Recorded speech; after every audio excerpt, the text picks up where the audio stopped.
क्या है आध्यात्म? दर्शन, चिंतन धारा, विद्या या संस्कृति की परंपरागत विरासत। आध्यात्म दर्शन यानी जीवन का शाश्वत सत्य। मानव जीवन से जुड़े शाश्वत सत्यों को जानिए और समझिए उपासक डॉक्टर सोहन राज तातेड़ से हमारे खास कार्यक्रम आत्मविज्ञान में। आत्मविज्ञान यानी सही दृष्टि, सही सोच। भाई और बहनों, मातृशक्ति को नमन। स्टूडियो में आपका हार्दिक स्वागत है, अभिनंदन है, सत्कार है। आत्मविज्ञान साइंस ऑफ द सोल कार्यक्रम के अंतर्गत हम आपको सही दृष्टि, सही सोच, राइट विजन, राइट थिंकिंग के तहत जो आपकी नकारात्मक सोच है, जो आपकी रॉन्ग बिलीफ है, जो आपका गलत चिंतन है, आप गलत दिशा में सोच रहे हैं, उसकी जगह हम करेक्शन दे करके आपके चिंतन को सही दिशा में परमानेंटली डालते हैं। हम आपको सनातन सत्य देते हैं। हम आपको कुदरत की रचना और कुदरत का कानून बताते हैं, अल्टीमेट ट्रुथ देते हैं। उससे आपको शाश्वत सुख की प्राप्ति होती है। और एक व्यक्ति को जब ये उसको सम्यक दर्शन मिल जाता है तो निश्चित रूप से वो मुक्ति को प्राप्त हो सकता है और वो अपने जीवन को धन्य बना सकता है। ये सारा कार्य हम अलग अलग एपिसोड्स के माध्यम से करते हैं। तो आज हमारा बहुत ही सुंदर एपिसोड है अपना पराया। भाई और बहनों, बहुत ही सुस्पष्ट विषय है। अपना मतलब खुद का, पराया मतलब दूसरे का। अपना घर, पड़ोसी का घर, अपना बैंक बैलेंस और मित्र का बैंक बैलेंस, और अपनी गाड़ी, दूसरे की गाड़ी, अपना बंगला, दूसरे का बंगला, अपनी संपत्ति, दूसरे की संपत्ति, ये सब व्यवहार जगत का अपना पराया है। इसका भी अपना मोल है। यह एक व्यवस्था है। ये व्यवस्था के बिना हमारा सामाजिक जीवन नहीं चलता है, क्योंकि मनुष्य जो है एक सामाजिक प्राणी है। वो समाज के बिना एक क्षण भी जिंदा नहीं रह सकता। मनुष्यों के समूह को समाज कहते हैं। पशुओं का भी समूह होता है जिसको समज कहते हैं। केवल एक मात्रा का अंतर होता है। पशु भी समूह में रहते हैं। मैं आपको एक उदाहरण देना चाहता हूँ कि आप ये हिरण होते हैं, उनकी जीवन प्रणाली, उनकी लाइफ स्टाइल को देखें कि जब रात्रि में वो विश्राम करते हैं तो वो गोले बनाते हैं। सबसे पहले सेंटर के अंदर वृद्ध जो है हिरन, हिरनी है, या जो है वो गर्भवती हिरनी है, या कोई घायल है, बीमार है, उसको रखा जाता है।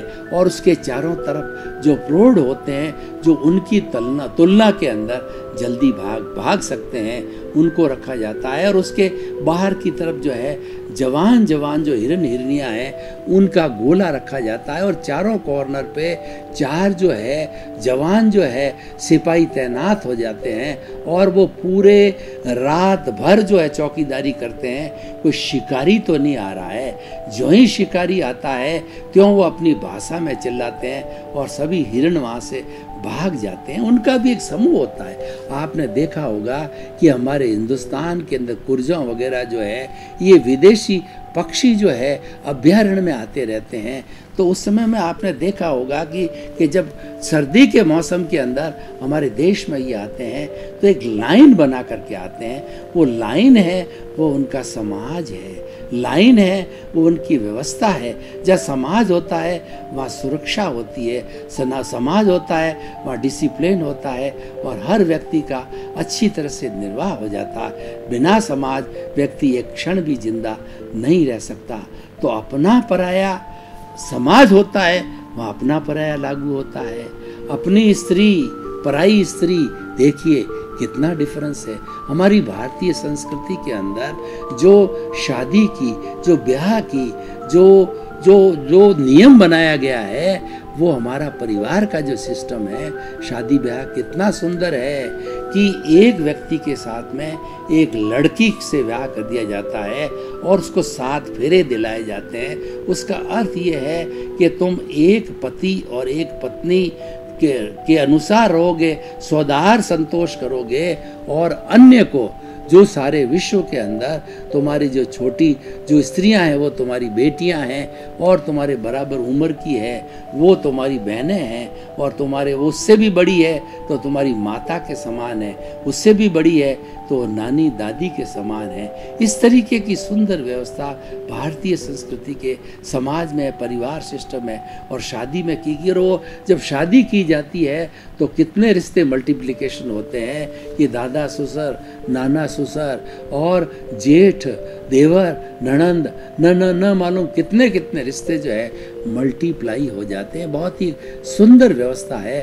और इस सब व्यवस्था से अपना पराया बना कि एक घर के अंदर 5 भाई और जब वो अलग अलग हो जाते हैं तो 5 उनके कुनबे बन जाते हैं, 5 उनके अलग अलग परिवार बन जाते हैं। और उसका आधार होना चाहिए कि सबके बीच के अंदर प्रेम होना चाहिए, क्योंकि वो 5 भाई एक माता पिता की संतान है।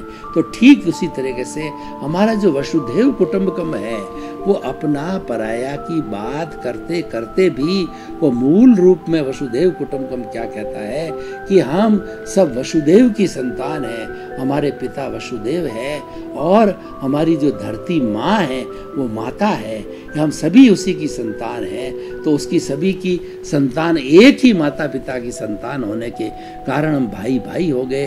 तो हमारे बीच के अंदर प्रेम होना चाहिए, शांतिपूर्ण से अस्तित्व होना चाहिए। अपना पराया का ध्यान रख करके भी जो है हमें आपस के अंदर आनंद के साथ जीना चाहिए, क्योंकि जो भी प्राणी जन्म लेता है वो जीना चाहता है, मरना कोई नहीं चाहता है और सभी सुख चाहते हैं, दुख कोई भी प्राणी नहीं चाहता है। तो हम किसी भी प्राणी को दुख क्यों दें? तो देखिए इस तरीके से जो है ये अपना पराया का विश्लेषण व्यवहार जगत में हुआ। व्यवहार जगत के अंदर सब अपना पराया चलता है। हमारे सामने 2 तरह के जगत है, एक तो व्यवहार जगत है और एक निश्चय जगत है। दोनों का संतुलन होने से हमारा जीवन होलिस्टिक होता है और वो संतुलन करना ही पड़ता है, क्योंकि बाहर का जो व्यवहार जगत है ये हम पीछे से लेकर के आते हैं, ये हमारा सारा भुगतान है, ये सारा हमारा हिसाब किताब है।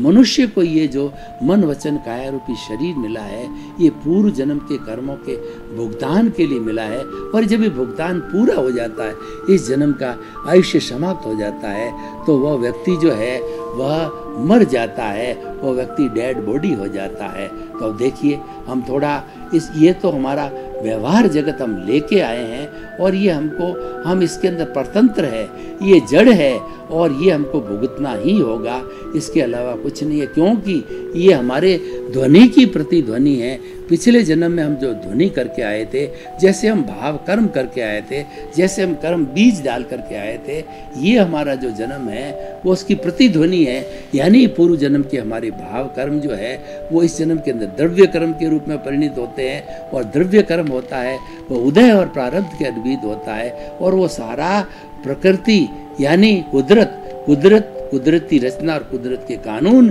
के अधीन रहता है, वही इसका संचालन करती है। कुदरत कहती है कि जब 84 लाख जीवा योनि का कोई भी प्राणी जन्म ले लेता है तो जन्म लेते ही वो मेरे ताबे आ जाता है, क्योंकि उसका जन्म मैं देती हूँ। तो ये 5 भूतात्मक जो धरती हमारी पृथ्वी है, 5 भूतात्मक हमारा जो लोक है, ब्रह्मांड है, वो 5 भूत है, पृथ्वी, जल, अग्नि, वायु और आकाश। ये बेसिक एलिमेंट से जो है 84 लाख जीवा योनि के हर प्राणी का एकेंद्रिय से पंचेंद्रिय तक, नरगति, तिर्यंच गति, मनुष्य गति, देव गति, संपूर्ण प्राणियों का जो है वह जो है जन्म, उनका भरण पोषण और उनका जो है आपस आयुष्य कर्म के अनुसार जो है समाप्त होना, सब कुछ प्रकृति के अधीन होता है। यानी हमारा जितना भोग है, जितना हमारा प्रारब्ध है, वो प्रकृति के अधीन है। इसीलिए कहा जाता है मन वचन काया से मुक्त मैं ऐसा शुद्ध आत्मा हूँ। तो भीतरी जगत की हम बात करते हैं तो भीतरी जगत हमारा परमात्मा का जगत है और बाहर का जगत जो है हमारे द्रव्य कर्म के भुगतान का जगत है। और वो दोनों ही करना पड़ेगा, ये हम लेके आए हैं और वो हमारा पुरुषार्थ है। अब हम भीतरी जगत की बात करें, जो परमात्मा का जगत है, उस परमात्मा में चेतना है। चेतना जो है कभी भी जड़ नहीं हो सकती और जड़ कभी भी चेतन नहीं हो सकता। ये जो शरीर है जड़ और चेतन का मिश्रण है, इसको मिश्र चेतन कहा गया है। और मिश्र चेतन होने के कारण ये हिलता है, डुलता है, बात करता है, मन वचन काया की सभी प्रवृत्तियां करता है। इसलिए कहा गया है मन वचन काया से मुक्त ऐसा मैं शुद्ध आत्मा हूँ। अवस्था मात्र कुदरती रचना है जिसका कोई बाप भी रचने वाला नहीं है। और द्रव्य कर्म, भाव कर्म, नौ कर्म, मन वचन काया तथा मेरे नाम की सर्व माया आप प्रकट परमात्मा प्रभु के सुचरणों में मैं समर्पित करता हूँ। नहीं, पूरा जो जड़ का संसार है मैं आपके चरणों में समर्पित करता हूँ, क्योंकि आप महान हैं, आप चेतन हैं, आप सिद्ध बुद्ध और मुक्त आत्मा भीतर विराजमान हैं। अभी आप बद्ध हो गई है इस जड़ के कारण, तो हम आपको समर्पित करते हैं। इसका मतलब ये हम आप में विश्वास करते हैं और आपका जो चेतन तत्व है उसके साथ मिलकर उसका आशीर्वाद लेकर के हम भी तरना चाहते हैं, सिद्ध बुद्ध मुक्त होना चाहते हैं। क्यों होना चाहते हैं?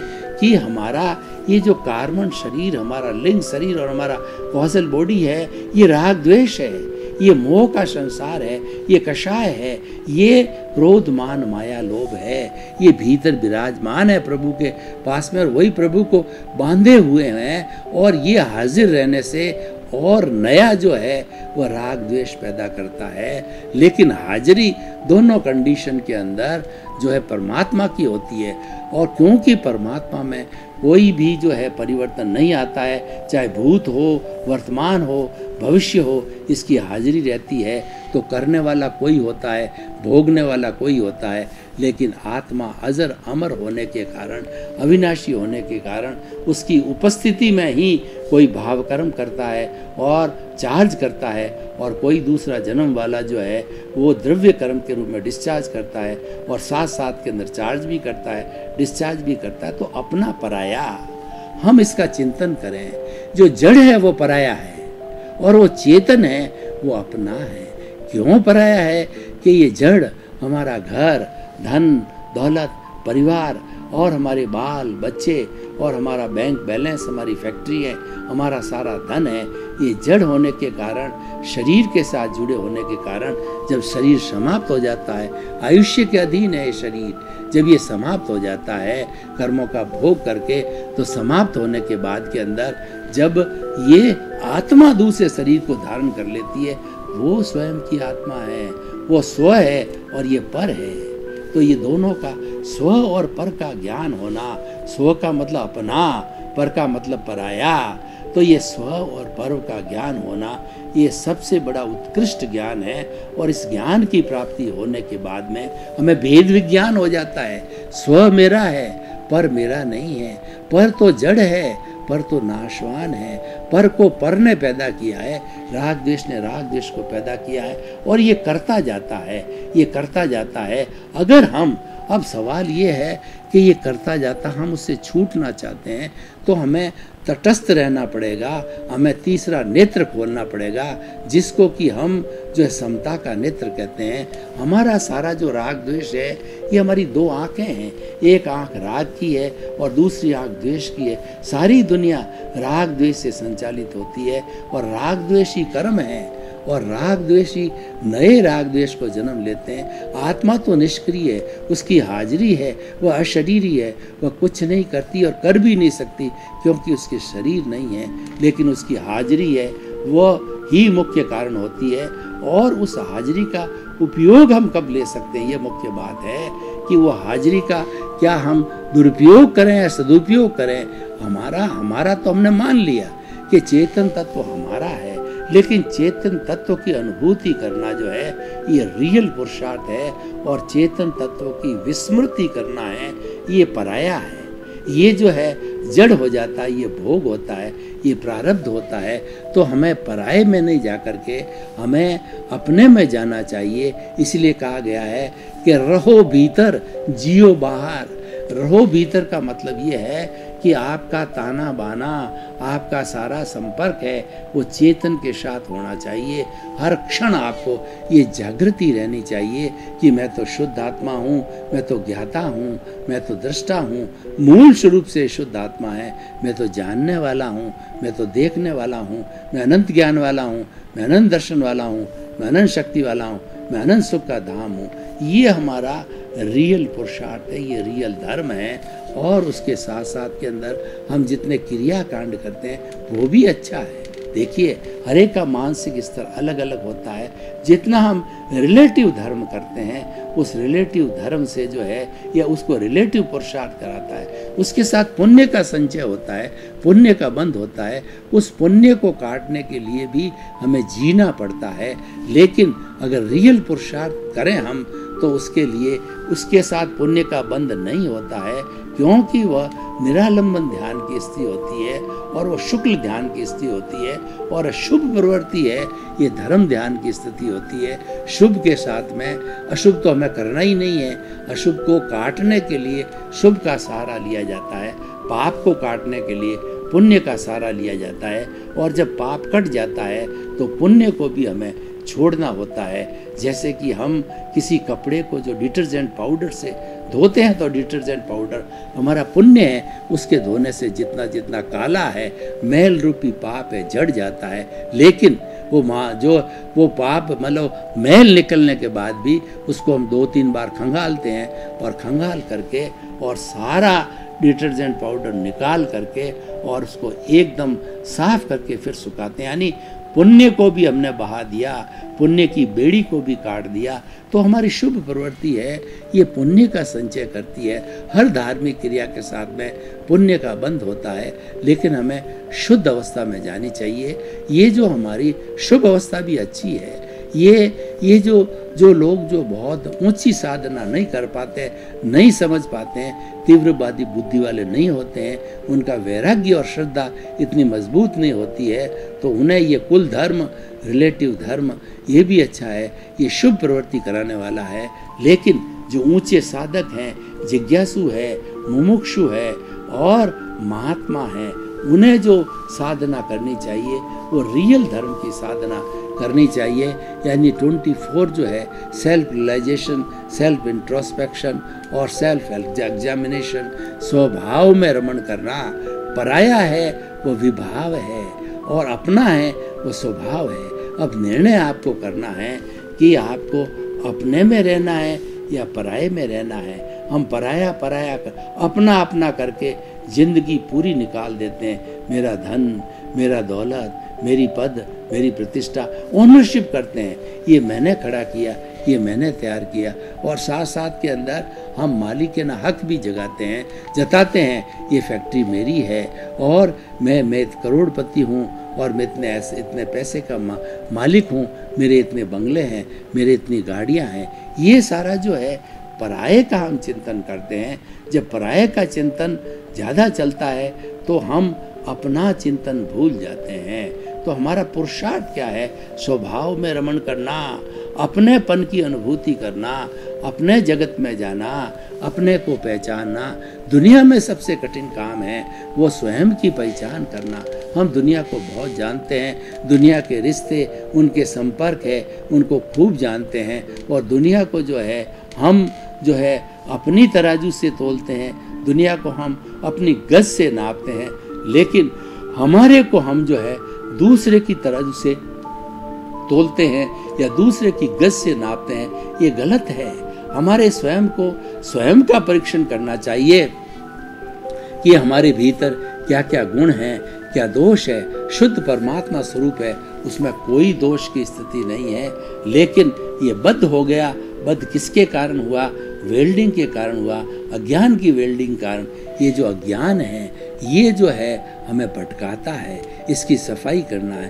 राग द्वेष का मुक्त ही सच्ची मुक्ति है, और राग द्वेष की मुक्ति प्राप्त करने के लिए हमें जो है संभाव की स्थिति में जाना चाहिए। संभाव की स्थिति अपना है, राग द्वेष पराया है। संभाव की स्थिति हमें मुक्ति को ले जाने वाली है। संभाव की स्थिति ज्ञान की स्थिति है। संभाव की स्थिति जो है वो जो है हमारा जो कहना चाहिए 4 तरह के जो ध्यान होते हैं। जो राग द्वेष होता है वह जो है आर्त ध्यान और रौद्र ध्यान वाला है, और धर्म ध्यान जो है ये रिलेटिव पुरुषार्थ है, और शुक्ल ध्यान है ये रियल पुरुषार्थ है। जो पहुँचे हुए साधक महात्मा हैं उन लोगों को रियल पुरुषार्थ में जाना चाहिए, यानी एब्सोल्यूट जो है अपने में ही निवास करना चाहिए। हमें ये चिंतन करना चाहिए कि पर का एक भी परमाणु क्योंकि वो नाशकान है, वह पुद्गल है, वह जड़ है और वो गलन मिलन धरवा है। उसके नाश होने की स्थिति है, वो पुद्गल स्वयं छोड़ नहीं सकता। तो जब मेरा जो स्वभाव ही नहीं है, मैं उसको ग्रहण कर ही नहीं सकता, मैं उसको साथ ले जा ही नहीं सकता, तो फिर हम उसका जो है अपना अपना कह करके अपना समय क्यों लगाएं। उसके लिए हमें चिंतन करना चाहिए, वैराग की स्थिति पैदा करनी चाहिए कि जो कुछ भी धन दौलत है, जो कुछ भी अपना है, वो मेरी कस्टडी में है, मैं उसका कस्टेडियन हूँ, मैं उसका ऑनरशिप नहीं हूँ, मैं उसका कर्ता नहीं हूँ। ऑनरशिप और डूअरशिप छोड़ करके हम जो है ट्रस्टीशिप के अंदर रहें और जो है हम जो उसका भोग कर रहे हैं उसको मात्र जो है हम एक जो है वो अपने कर्मों के भोग के अनुरूप ही समझें, लेकिन उसे अपना न समझें। तो हम धीरे धीरे जो भीतर राग द्वेष है, ऐसे चिंतन के साथ रहने से राग द्वेष की ऑटोमेटिकली शुद्धि हो जाती है। क्योंकि कहा गया है जो मात्र देखता है, मात्र देखने का मतलब राग द्वेष रहित होकर के जो प्रेक्षा करता है उसके नए कर्मों का बंध नहीं होता, और पूर्व जन्म के कर्म हैं वह भी आत्म प्रदेशों में भुगत लिए जाते हैं। और ऐसा व्यक्ति जिसके की कर्म भी आत्म प्रदेशों में भुगत लिए जाते हैं, नए कर्म बंद भी नहीं होते हैं और पुराने कर्म भी झड़ जाते हैं, तो निश्चित रूप से जब ये संवर और निर्जरा की जो हमारी ये ज्ञाता दृष्टा भाव है, ये संवर की स्थिति है, ये निर्जरा की स्थिति है। भगवान ने दो तरह के धर्म बताए, संवर और निर्जरा। संवर क्या है कि प्राणी मात्र को दुख न देना, ये सबसे बड़ा संवर है। ज्ञाता दृष्टा में रहना ये संवर है, और जो है अपने स्वभाव में रमण करना संवर है। क्योंकि इस संवर के साथ पुण्य का बंध नहीं होता है। संवर के साथ जो है वह हमेशा जो है हमारी निर्जरा ही होती है।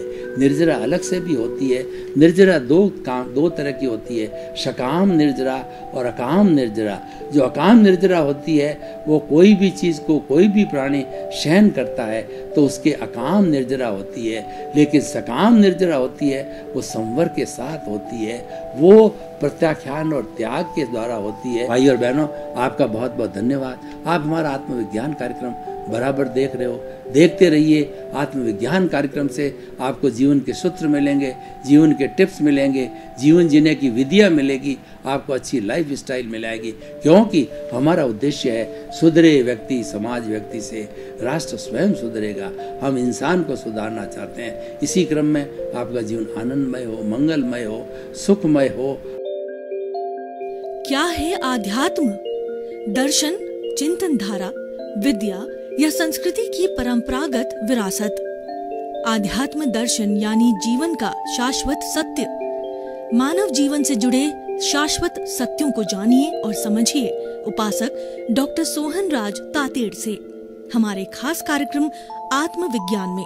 आत्मविज्ञान यानी सही दृष्टि, सही सोच।